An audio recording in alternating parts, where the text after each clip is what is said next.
Une foule immense, composée principalement de la population de Kisanso, s'est présentée au lieu où s'est tenue cette grande messe. 2 jours ont suffi pour boucler cette audience foraine de flagrance opposant le ministère public contre les prévenus impliqués dans les crimes perpétrés au centre de la révolution de Kisanso. Après avoir identifié les 7 prévenus devant le TGI Matete, il en ressort que 3 d'entre eux sont des mineurs et déférés devant leur juge naturel, en l'occurrence le tribunal pour enfants. Poursuivant son instruction, le tribunal a procédé à l'audition des prévenus.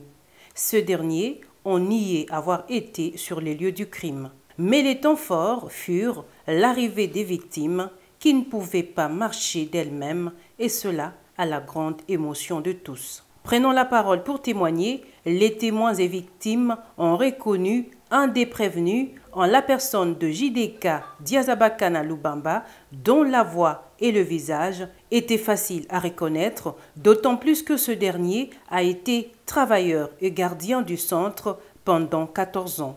Sa voix et son visage ne pouvaient donc pas être méconnus de ses anciens collaborateurs. Au regard de ces faits, l'organe de la loi a requis la peine la plus dure pour ces malfrats.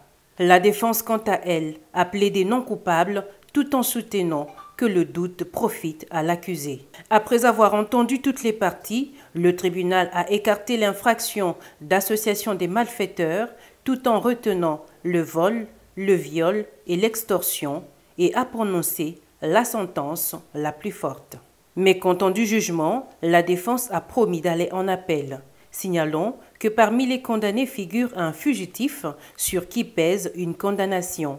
Ces 3 malfrats ont été immédiatement transférés à la prison centrale de Makala où ils purgent leur peine.